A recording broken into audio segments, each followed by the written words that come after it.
Hello students हम कर रहे हैं क्लास 9th का आईटी का paper section C D long questions करेंगे। सारे शॉर्ट क्वेश्चन हम कर चुके हैं, एमसीक्यू टाइप 1 मार्क्स क्वेश्चन कर चुके हैं। अब करेंगे 2 मार्क्स, 3 मार्क्स और 6 मार्क्स के क्वेश्चन। चलिए स्टार्ट करते हैं लॉन्ग क्वेश्चंस। आईटी का पेपर है ये, आप देख रहे हैं।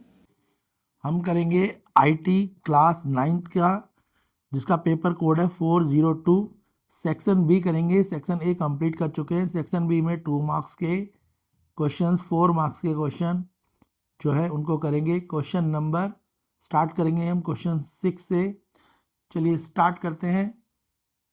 सेक्शन ए हम कर ही चुके हैं, आपको पता ही है, ऑब्जेक्टिव टाइप क्वेश्चन हैं सारे। हम सेक्शन ए के कर चुके हैं, 1 मार्क्स ईच वाले। अब बिना टाइम वेस्ट करे हम सेक्शन बी पे जा रहे हैं। सेक्शन ए के क्वेश्चन जिन बच्चों ने देखने हैं वो हमारे चैनल पे जाएं, उनको वीडियोस मिल जाएगी। सेक्शन बी कर रहे हैं, आईटी का पेपर है क्लास 9th का। क्वेश्चन 6 में पूछा है आपसे, effective communication is essential in both personal and professional setting. However, certain obstacle can hinder the clarity and accuracy of the message exchange between individuals। तो यहाँ पे बोला है अगर इफेक्टिव कम्युनिकेशन जो है दोनों के लिए बहुत ज़रूरी है, हम पर्सनल भी और प्रोफेशनल। अगर हम पर्सनली किसी से बातें करते हैं यानी इंडिविजुअल, फैमिली वगैरह में, या हम कोई जॉब वगैरह कर रहे हैं, दोनों के लिए ये बहुत बेनिफिशियल है। इसके बारे में बोलता है अगर, मगर कई बार क्या होता है इसमें भी कुछ ऑब्स्टेकल, कई समस्याएं आ जाती हैं। हिंड्रेंस का मतलब क्या है, प्रॉब्लम आना, बाधाएं आना। क्लियरिटी और एक्यूरेसी, मैसेज बताओ एक्सचेंज बिटवीन द इंडिविजुअल। तो आपसे बोला कि any two barrier, describe any barrier to effective communication and support your answer with the suitable example. तो ऐसे कौन से बैरियर, यानी कौन से ऐसे बैरियर होते हैं जो इफेक्टिव कम्युनिकेशन को होने में रोकते हैं, यानी इफेक्टिव कम्युनिकेशन नहीं होने देते, उनमें प्रॉब्लम क्रिएट करते हैं। इसके बाद क्वेश्चन 7 है, जिसमें लिखा है सारा enjoy playing the guitar and painting. Describe how the interest in their activity differ from her ability in them. सारा जो है वो गिटार बजाना और पेंटिंग करना उसे दोनों बहुत पसंद है। आपको बताना है कि उसका इंटरेस्ट जो है इन एक्टिविटीज़ में है और ये उसकी एबिलिटी से कैसे अलग है। Question number 7। और क्वेश्चन 8 है आपका, what are the benefit of positive thinking. Positive thinking का क्या फ़ायदा है। तीनों ही क्वेश्चन 2 मार्क्स के हैं। चलिए इनके आंसर देख लेते हैं फटाफट से। क्वेश्चन 6 में आपसे पूछा गया था कि कौन सी हिंड्रेंस होती है इफेक्टिव कम्युनिकेशन के में, यानी जो इफेक्टिव कम्युनिकेशन है उसके बीच में कौन सी हिंड्रेंस या कौन से बैरियर होते हैं, और आंसर देना है। तो इसका आंसर होगा लैंग्वेज बैरियर। पहला हिंड्रेंस है लैंग्वेज बैरियर, दूसरा है फिजिकल बैरियर। लैंग्वेज बैरियर का मतलब है, हमने देखा होगा जब हम किसी और कंट्री में जाते हैं तो वहाँ की कोई और लैंग्वेज होती है, किसी दूसरी कंट्री की कोई और। जैसे अगर आप स्पेन में जाओगे तो स्पेनिश लैंग्वेज होगी, जर्मन में जाओगे तो जर्मन लैंग्वेज होगी, फ्रांस में जाओगे तो फ्रेंच लैंग्वेज होगी। तो हमारा कम्युनिकेशन स्किल अच्छा होने के बावजूद भी हम अपनी जो जो कम्युनिकेशन स्किल है उसको इफेक्टिवली दूसरों के आगे प्रेजेंट नहीं कर पाते, क्योंकि लैंग्वेज बैरियर है। दूसरा होता है फिजिकल बैरियर। ठीक है, तो 2 बैरियर होते हैं जो इफेक्टिव कम्युनिकेशन को रोकते हैं, वो है एक लैंग्वेज बैरियर, दूसरा फिजिकल बैरियर। अब लैंग्वेज बैरियर समझ लो क्या होता है बेटा। लैंग्वेज बैरियर, तो लैंग्वेज बैरियर जो है, तो लैंग्वेज बैरियर क्या है। Language barrier occur when the sender and receiver do not share the common language to have different level of proficiency in the language. Language barrier जब आता है जब सुनने वाला और बोलने वाला दोनों की एक ही लैंग्वेज ना हो, यानी दोनों ही, अगर दोनों लोग जो हैं या तो वो दोनों इंग्लिश में बात करें, या दोनों वो फ्रेंच में बात करें, या दोनों हिंदी में बात करें। सपोज एक व्यक्ति तो फ्रेंच भाषा में बात कर रहा है और दूसरा व्यक्ति जो है तमिल भाषा में बात कर रहा है, तो क्या वो एक दूसरे की बात समझ पाएंगे? नहीं समझ पाएंगे। तो दोनों की लैंग्वेज पहले क्या होनी चाहिए? कॉमन होनी चाहिए। ठीक है, क्लियर है, तभी वो अपनी बातों को एक दूसरे को समझा पाएंगे। This can lead the misunderstanding and miss interpretation. और अगर दोनों की लैंग्वेज कॉमन नहीं होगी, सेम नहीं होगी, तो उन दोनों के बीच में मिसअंडरस्टैंडिंग रहेगी और वो सारी चीज़ों को गलत तरीके से समझ पाएंगे। एग्जाम्पल है, manager give instruction in English to the team where some member are non native English speaker. जो मैनेजर है उसने कुछ इंस्ट्रक्शन दी कि आप इस तरीके से काम करें कंपनी में, मगर उसने सारी बातें इंग्लिश में बोली। मगर कुछ जो एम्प्लॉयज़ थे उनको इंग्लिश नहीं आती थी, नॉन नेटिव इंग्लिश स्पीकर है यानी उन्हें इंग्लिश नहीं आती। द नॉन नेटिव स्पीकर्स में misinterpreted and instruction leading to error in the task execution. तो जो जिन्हें इंग्लिश नहीं आती होगी वो गलत समझेंगे और गलत काम करेंगे, मतलब वो उस काम को सही से नहीं कर पाएंगे, जिसके कारण टास्क एग्जीक्यूशन में कुछ एरर आ सकते हैं, कुछ गलतियां हो सकती हैं। दूसरा बैरियर बेटा क्या था? Physical barrier. तो physical barrier refer to the environment factor. Physical barrier जो है इन्वायरमेंटल फैक्टर को दिखाता है दैट इम्पीडेड क्लियर कम्युनिकेशन। यहाँ पे जो clear communication such as noise, distance, faculty equipment, these can be disrupted the transmission of the message and affect its clarity। तो physical barrier में क्या होगा, जैसे हम किसी से बात कर रहे हैं मगर वहाँ पे बहुत ज़्यादा हल्ला आ रहा है, बहुत ज़्यादा नॉइस है। जैसे आप किसी से सपोज करो फ़ोन पे बात करो और बाहर से कोई बैंड बाजा बजा रहा हो, तो क्या आपकी बात दूसरे को सुनाई देगी? नहीं सुनाई देगी। या आप ट्रैफिक में किसी से बात कर रहे हो या दोनों आपस में भी ट्रैफिक में बात कर रहे हो, तो वहाँ पे नॉइस के कारण आप एक दूसरे को अपनी बातें नहीं समझा पाओगे, वो क्या कहलाएगा? Physical barrier. एग्जाम्पल यहाँ पे वीडियो कॉन्फ्रेंस में पुअर इंटरनेट कनेक्शन होने के कारण भी ये प्रॉब्लम हो सकती है। बैकग्राउंड में नॉइस की कमी, नॉइस होने से भी आपको ऐसी डिफिकल्टी आ सकती है। तो बेटा 2 नंबर में आप पहला लिखोगे क्या?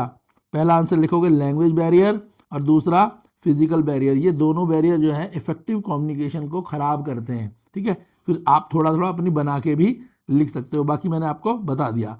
नेक्स्ट क्वेश्चन जो आपसे पूछा गया था 7 वो था सारा एंजॉय प्लेइंग गिटार और पेंटिंग। वो गिटार पेंटिंग दोनों को पसंद करती है, पर बोला गया है कि जो उसकी एक्टिविटी है उसकी एबिलिटी से कैसे डिफरेंट है। देखो बहुत सारी हमारी सबकी हॉबियाँ अलग अलग होती है। जैसे आपने देखा होगा बहुत सारे बच्चों को क्रिकेट खेलना बहुत पसंद है। क्या सारे सचिन तेंदुलकर बन गए? नहीं बने ना, वो हॉबी है उनकी, पर उनमें उतनी एबिलिटी नहीं है कि वो उतना अच्छा परफॉर्म कर पाएँ। तो आंसर देख लो, interest are the things that we enjoy doing. Interest वो चीज़ होती है जिसको करके हमें मज़ा आता है, और एबिलिटी इज एक्वायर्ड और अ नेचुरल कैपेसिटी। एबिलिटी जो होती है वो हमें मिलती है या वो हमारे अंदर नेचुरली होती है, that enable an individual to perform a particular job और task with the considerable proficiency. यानी एबिलिटी वो चीज़ है जो हमारे में बाय बर्थ पैदा होती है या हम अपने आसपास के एनवायरनमेंट से लेते हैं, जिसके कारण हमें उससे रिलेटेड कोई भी काम मिलेगा तो हम उसे बहुत अच्छे तरीके से करेंगे। मगर इंटरेस्ट क्या है? इंटरेस्ट वो है जिसे करके हमें मज़ा आता है, पर ज़रूरी नहीं है हम उसे बहुत अच्छे तरीके से कर पाएँ। क्लियर हो गया? तो समझ आ गया इंटरेस्ट और एबिलिटी में क्या डिफरेंस है। इंटरेस्ट से हमें मज़ा आता है, ठीक है, तो यहाँ पे यही पूछा था ना।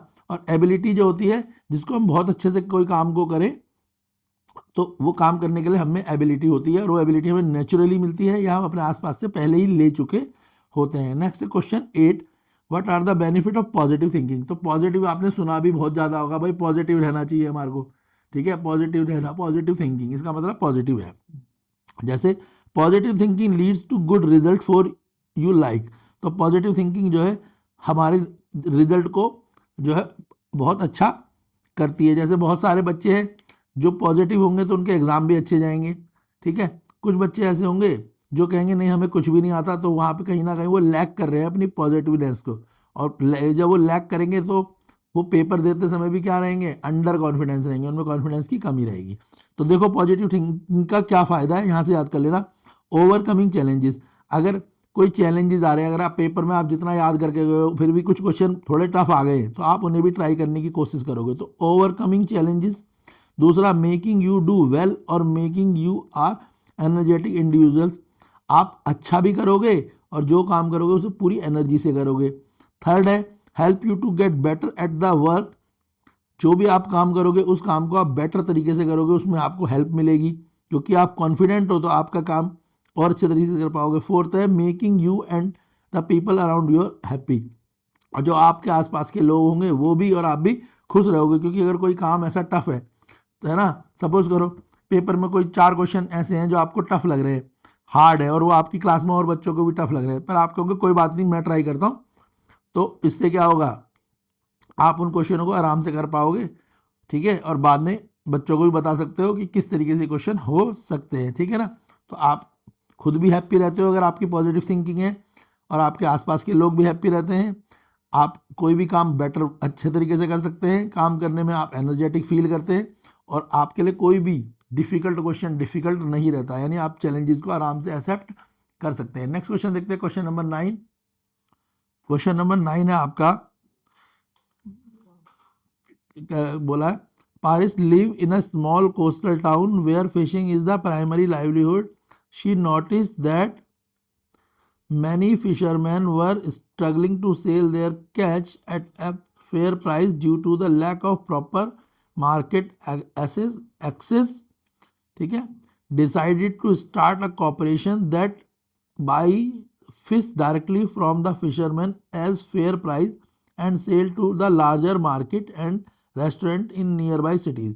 She also provide training to the fishermen or sustainable fishing practice to ensure the long term